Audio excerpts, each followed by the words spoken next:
So hello everybody, welcome to Listen to Your Body. My name is Carrie and I am a certified health coach, and every Wednesday I bring you one of these lives. And what we kind of do is discuss ways to listen to our bodies naturally so that we can lose weight, feel great, and do it without dieting, right? Key. So tonight we're going to play a game, and it's called the Hunger Game. So welcome to the Hunger Game. And I'm going to teach you guys how to play this game, and it will help you to naturally start to slim away. Hi. Okay, so are you guys ready to learn how to play this? Okay, I'm going to teach you the difference between physical hunger and emotional hunger. And we learn this by playing the Hunger Game. So you will be able to go out and play this game whether you're eating in a restaurant or doing anything else, right? Pretty cool, right? So you just have to learn how to play this Hunger Game. So first of all though, why are we talking about emotional hunger versus physical hunger? And really, what is the difference? Well, emotional hunger means you turn to food either to avoid uncomfortable emotions or to heighten pleasurable ones, right? We eat when we're sad or we eat when we're happy. That's kind of what we're talking about here. So it means you eat based on how you feel instead of what your body is really telling you. So it's really important that we learn this difference. Okay, so let's talk about some examples of emotional hunger. This is where we're going to think of feelings, because emotional hunger eating comes in with feelings. Maybe we're lonely or we're sad, we're bored. That could be a good reason. Maybe we're feeling anxious, we're feeling depressed, we're sad deep inside, we have this aching heart.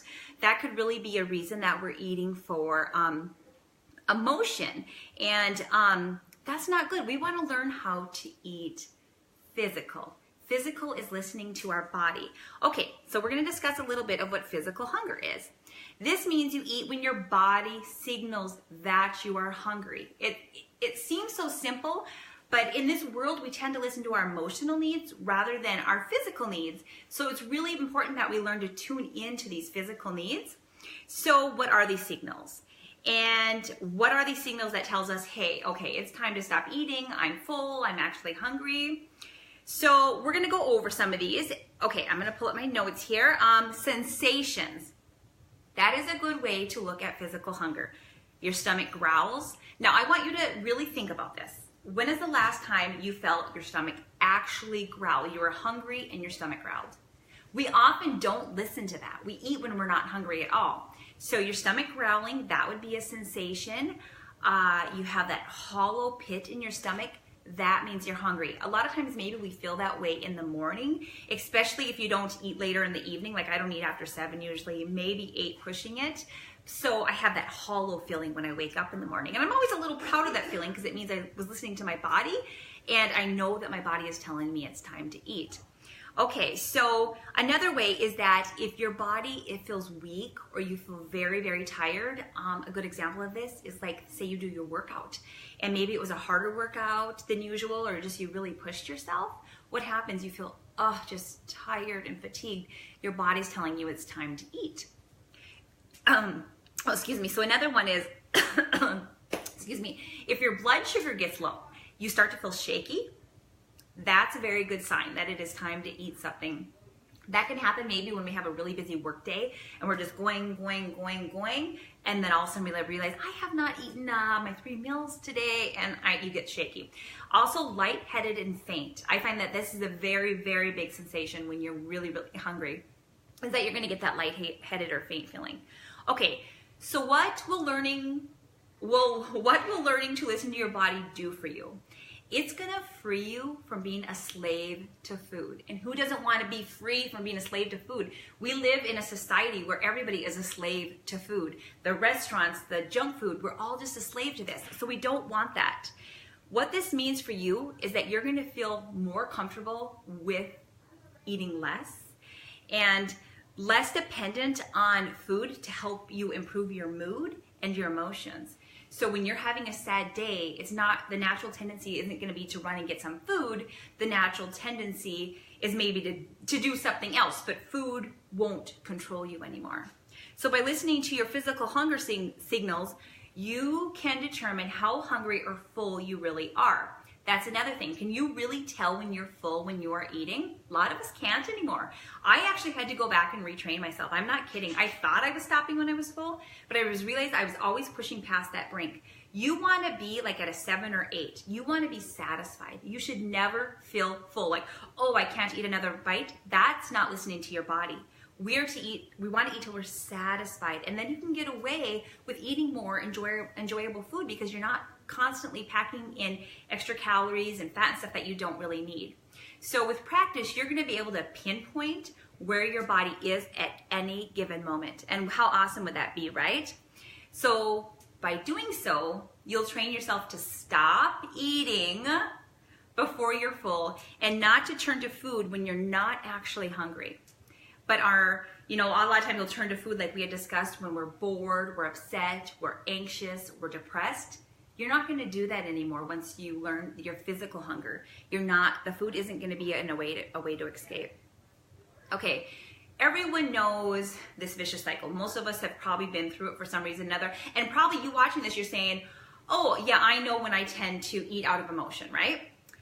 So let me show you how to end that cycle and have some fun while we're doing it, okay? So this is where we're going to learn the Hunger Games, right? Enter the Hunger Games. So how do we play this? Okay, so first let me clarify. I'm not talking about undergoing some top secret weapon training and maybe learning to kill off your colleagues or your friends or your family if you're starving.